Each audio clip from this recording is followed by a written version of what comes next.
जय श्री राम कृष्ण वंदे जगत गुरुम हर हर महादेव। भजन भागीरथी क्या विरल पर्वा में आप सर्व आत्मीय बंधुओं का हार्दिक स्वागत है, अभिनंदन है। नित्य सत्संगत के तहत आज का प्रसंग है डूंगरा परमेश्वरा भाग सार, जिसके तहत डूंगरपुरी महाराज की चमत्कार में एक सूफी धरा के फकीर संत रोयल साहब और शेख फरीद की डूंगरपुरी महाराज से संवाद और शिष्यत्व स्वीकृति के विषय में चर्चा। उमापद महादेव की जय हो। जगत जननी जगतम्ब मात की जय हो। डूंगरपुरी स्वामी की जय हो। मठ सहटन की जय हो। हर हर महादेव हर।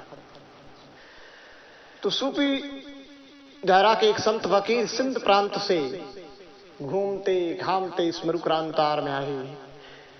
उनको एक सच्चे संत की खोज थी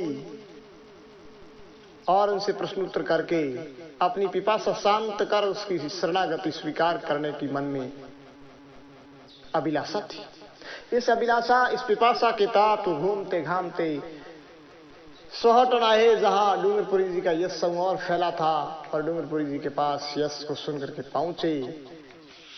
और जब ज्ञानी से ज्ञानी मिलते हैं तो ज्ञान की ही बात करते हैं। जो जैसा होता है वो वैसा ही विचार प्रकट करता है। किसी संत कवि ने कहा भी है कि ज्ञानी से ज्ञानी मिले करे ज्ञान की बात, मूर्ख से मूर्ख मिले दो मुखी एक लात। साधु शब्दों परखिए बिखो पड़े घर नार, सूरा जद ही जानिए रण बाजे तलवार। साधु शब्दों परखिए बिखो पड़े घर नार। साधु की पहचान शब्द से होती है और घरवाली यानी गृह धर्म पत्नी की पहचान जब कष्ट पड़ता है तब सेवा शुश्रूषा कैसे क्या करती है, तब उनकी पहचान होती है। और जो सूरवीर होता है वह लड़ाई में जब उनकी परख होती है, रण बाजे तलवार, जब लड़ाई होती है रण क्षेत्र में ही उनकी पहचान होती है। तो उसी तरीके से साधु की शब्द से होती है। तो दोनों मिले और उनका संवाद हुआ। तो समाज में एक वाणी है, डूंगरपुरी जी महाराज कह रहे हैं कि पढ़ उतर संत पूछे रे थारी भक्ति रो भेद बताए। तो रोयल जी कहते हैं कि पढ़ उतर साख देवे रे हमारी भक्ति रो भेव बैराग। फिर डूंगरपुरी जी कहते हैं कौन सा देव कहां से आया, कौन समायो पंत है, कैसे गुरु का लिया परवाना, कैसे धड़े रो संत है। तो रोयल जी कहते हैं हे अविगत देव आगम से आया, प्रेम समायो पंत, सासे गुरोरा लिया परवाना, बड़े धड़े रोई संत। तो डूंगरपुरी महाराज यानी डूंगरपुरी कहते हैं कि पढ़ूतर संत पूछे रे थारी भक्ति रो भेद बताए। मैं आपसे पूछता हूं कि तेरी भक्ति का भेद क्या है। तो रोयल जी कहते हैं कि मेरी भक्ति का भेद वैराग्य है। तो डूंगरपुरी कहते हैं कि कौन सा देव कहां से आया, कौन समायो पंथ, तुम कौन देव हो और कहां से आया और किस पंथ में समाया हुआ हो और किस गुरु का शिष्य हो और किस धड़े के संत हो, यानी किस विचारधारा से आपके विचार मिलते हैं। तो रोयल जी कहते हैं अविगत देव आगम से आया न प्रेम समायो पंथ, साथे गुरोरा लिया परवाना, बड़े धड़ेरो संत। अविगत देव आगम से आया अविगत यानी मैं विगत करने में नहीं आता हूँ, लिखने कहने में नहीं आता हूँ, और अगम से आया हूँ। ऐसा देश है और अगम से आया हूँ जहाँ गम नहीं है। अविगत तो देव हूँ, और जहाँ जिसकी गम नहीं उस गम से परे आगम से मैं आया हूँ, और प्रेम मेरा पंथ है। साचे गुरुरा लिया परवाना तो बड़े धड़ेरो संत। सत्य गुरु का मैंने शरण ली है, और श्रेष्ठ धड़े का मैं संत हूं, श्रेष्ठ समूह का, श्रेष्ठ विचारधारा का मैं संत हूं। वैसे यहां मारवाड़ में बड़े धड़े को निजार पंथ जो होता है उसको बड़ा धड़ा बोलते हैं, जिसको बीसा पंथ भी कहते हैं। उस निजार पंथ के विषय में भी कुछ लोग बात करते हैं, और ज्ञान अर्थ के विषय में जाएं तो सर्वश्रेष्ठ विचारधारा को बड़ा धड़ा कहते हैं, जिसको महाधर्म कहते हैं। फिर आगे कहा, हे कौन नगरी में जन्मियो, कौन घोड़ सवार, कौन थारी भगति रो साक्यो, भगति की से द्वार, पढ़ रे उतर संत पूसे, थारी भगति रो भेद बताया। डूंगरपुरी महाराज कहते हैं कि कौन से नगर से आया है और किस घोड़े पर सवार है,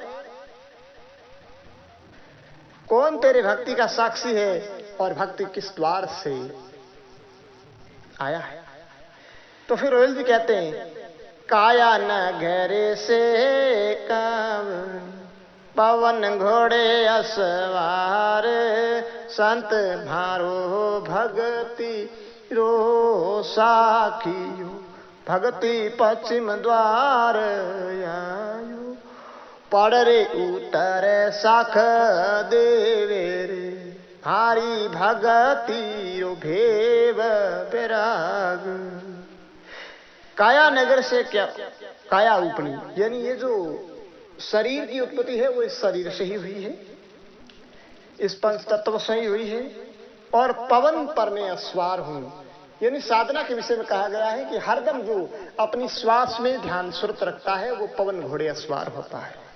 और संत मारे भक्ति रो साखियो, भक्ति पश्चिम द्वार, और संत है जो वही मेरी भक्ति की साक्षी भर सकता है, उन्हीं को ही इस बात की मोगम होती है, इस बात का ज्ञान होता है। और मेरी जो भक्ति है वो पश्चिम द्वार वाली है, जिसको पीसम का द्वार कहते हैं, जो रीढ़ की हड्डी के द्वारा नाभि से जो पवन उलट करके बंकनाड़ से होकर के जो बंक घाट से पश्चिम के द्वार से आती है, उस योग के मार्ग के विषय में इन्होंने संकेत किया है।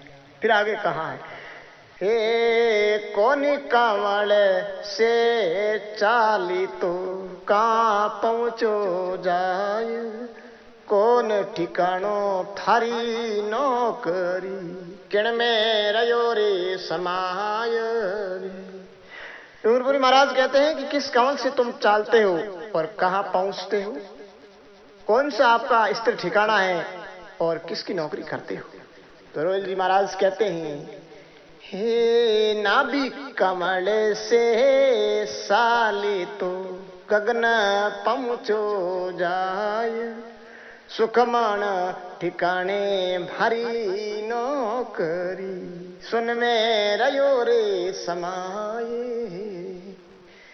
हे नाभि कमल से, नाभि कमल से चाल तो गगन पहुँचो जाए, यानी जब साधना करते हैं तो पवन पर अस्वार, पवन की पहचान कर नाभि से पवन को उलटाया जाता है, प्राण और पान मिलाया जाता है, फिर गगन पहुंचा जाए, यानी पश्चिम घाट से गगन पर पहुंचते हैं, ऊपर मस्तिष्क में पहुंचा जाता है, जहां सुक्ष्म ठिकाने हमारी नौकरी, वहां सुषमना का भोग लेते हुए वहां सेवा शुश्रूषा करते हैं, नौकरी करते हैं, और सुन में सदा समय आ रहता है।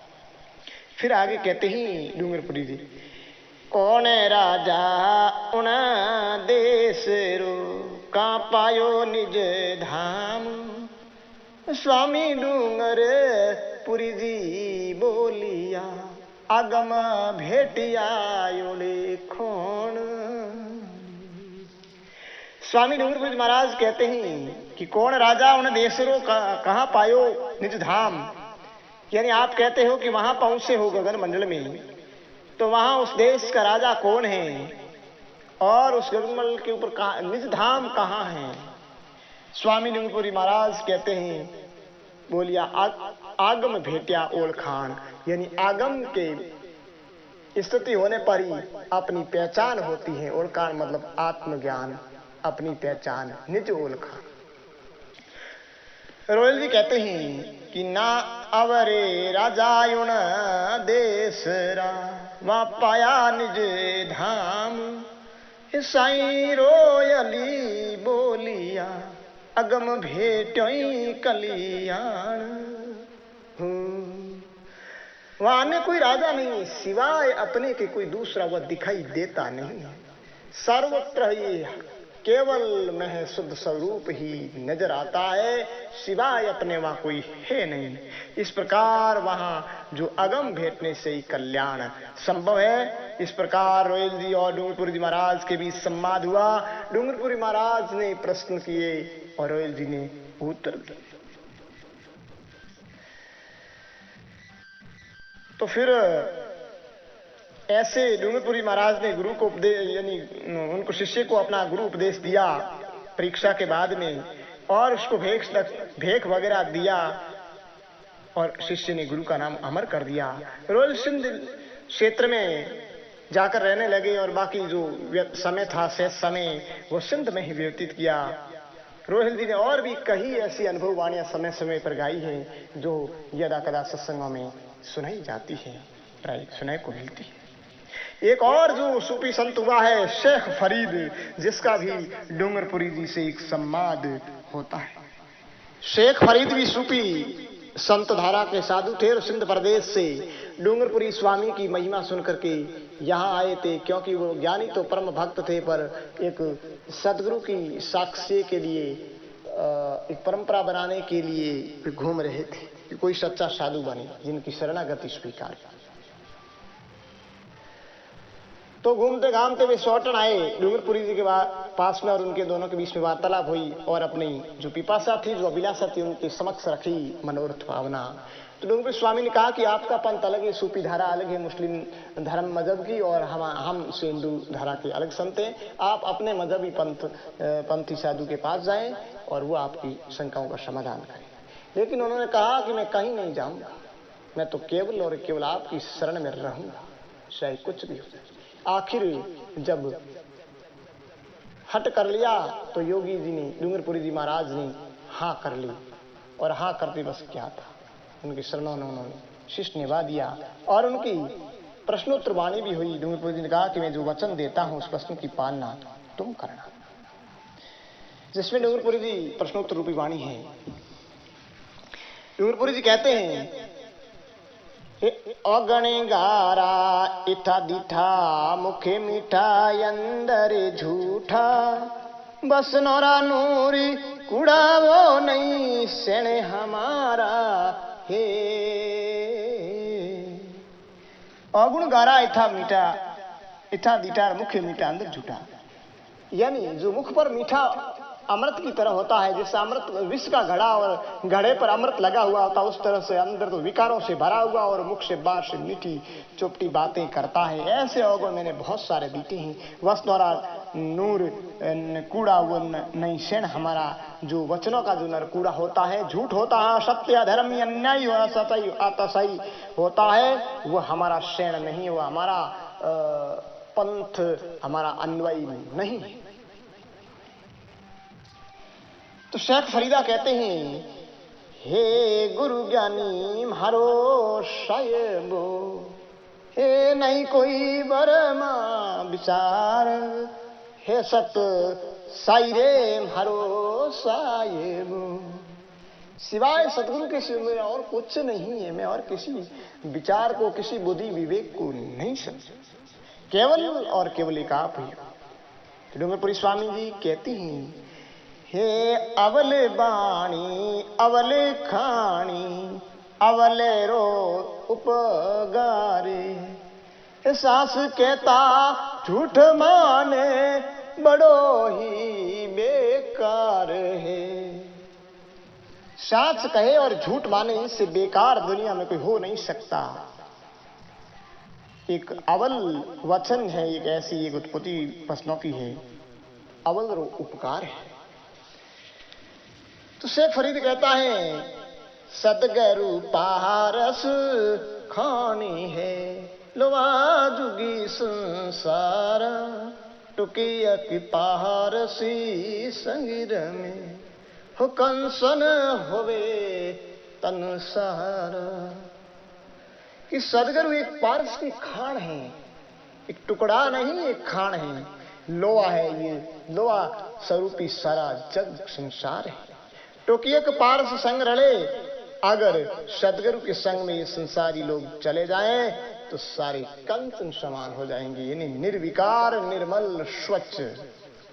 फिर आगे कहते हैं डूंगरपुरी, जाने से गुण लेनी जाने अजानो रो यार है, ये गाफलों से हित रखे नहीं थारो इत बार है। जान से गुण लेनी जाने, जान से गुण लेनी जाने अजानो रो यार है। जिससे जानकार है, जो ज्ञातव्य है, जो उनसे तो वह गुण ले नहीं सकता, और जो अज्ञानी है, मूढ़ है, अजान है, उनसे वो दोस्ती करता है। गापला से जो हेत रखे नहीं थारो इतबार है। ऐसे अज्ञानी लफर लुच्चा लफंगों से जो हेत रखता है, उनकी संग में बहता है, ऐसे विचार जिसके अंतरंग में है, उनसे मैं इतबार नहीं करता।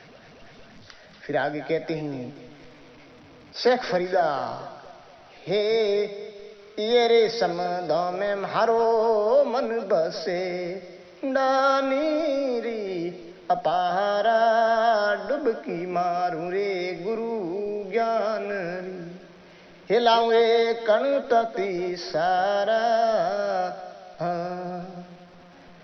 इस समुद्र में हारो मन बचे ऊंडा है नीर परा। जहां मेरी मन की स्थिति है वो अथाह गहरा समुद्र है। मैं उनके अंदर गोता मारता हूं गुरु के ज्ञान का, तो कण दाऊं तत्सरा, तो तत्व ज्ञान की प्राप्ति होती है। डूंगरपुरी स्वामी जी कहते हैं, अमारा तेरस ले आंख सींचो हो मीठो नहीं निरे धार है, नीब में नारियल कैसा कैसी नुगरोरी कार है। कहते हैं कि नीम पर नारियल कैसे होता है, तो नुगरों की भी कार वैसी ही है। इस प्रकार नीम पर नारियल नहीं होता, वैसी नुगरों की भी कोई बात नहीं है, नुगरों के कोई वचन नहीं है। अमृत रस ले आंख सींचो मीठो नहीं निर्धार है। आंख पर अगर अमृत से सींचेंगे, लेकिन आंख तो अपनी प्रकृति अपनी स्वभाव के अनुरूप खारा है, हो नहीं सकता मीठा। तो इसी तरीके से यह है नुगरों का नहीं। फिर शेख फरीद कहता है, हे सीप सागरी में रहती है क्या समुद्र और आलेव, बूंद पड़े आसमानी से सुबह शायरी ने देवा। हे प्रभु, सीप एक समुद्र में रहती है, समुद्र का कुछ भी नहीं लेती है, और बूंद जब आकाश से पड़ती है उसके मुंह में तो वो मोती बन जाता है, और मोती समुद्र से मिलता है। जब मोती जिसको मिलता है वो समुद्र को यश देता है, यह समुद्र का बढ़ता है कि क्या बात करते हो, ये मोतियों की खान। उस समुद्र में मोती निकलते हैं। तो डूंगरपुरी महाराज कहते हैं, हे सकरी में एक कंकर मिलियो पतरो परिवार है, हे पहले मीठा पसे खरा भाई अंत खारोई खार है। शक्कर में एक कंकर मिलियो पत्थर से पत्थरों परिवार, पूरी शक्कर है उसमें एक कंकर मिल जाएगा। वो शक्कर के अंदर रहा है, लेकिन शक्कर का वो परिवार नहीं है, मेंबर्स नहीं है, वो पत्थर का परिवार का है। और पत्थर ही बनकर के रहा, कितना भी शक्र में रह गया लेकिन उस शक्र के रूप में कभी हो नहीं सकता, क्योंकि उसका परिवार पत्थर है। पहल मीठा पसे खारा भाई, अंत खारो ही खारे। कहते हैं कि पहल मीठा और फिर खारा, ऐसा कुछ नहीं होता है, जो अंत में खारा ही खार होता है। जो खारा होता है वो खारा ही रहेगा, स्वभाव उसका बदल नहीं सकता। तो शेख फरीदा कहते हैं, थे तो हीरा वो पार्यो, हीरा सु गुण भरेवा, हे जद मिले वरा पारे को, मुंगे मुंगे मोली बिखेवा। आप हीरो के व्यापारी और हीरो से गुण भरे हुए हो, बहुरत्न मोल बेश कीमती रत्नों से भरे हुए खजाने आपके पास, अकूट खजाना है।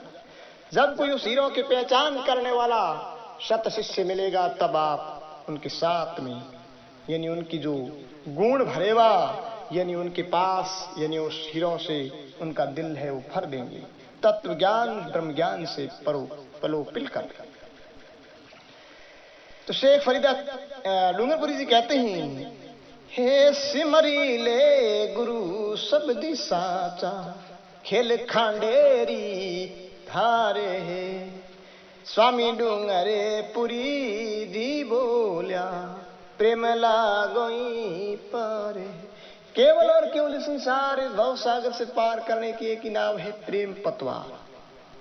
सिमरले गुरु का सबर साचा, खेल खांडे धारे, यानी सतगुरु के शब्द के साथ प्रेम प्रीति कर ले। और ये सहज आसानी से होने वाले खेल नहीं है, ये खांडे की धार है। तलवार की नुकीली धार पर कितना चलना आसान होता है, बस इतना ही भक्ति की धारा में चलना आसान है। सदगुरु के शब्द से प्रीति करके ही पार हो सकता है। शेख फरीदा कहते हैं, शेख फरीद, ये सतियो सत धर्म जेलियो, भव जले उतरा पारा, शेख फरीदरी बीनती, हे भव भव दासी तुम्हारा।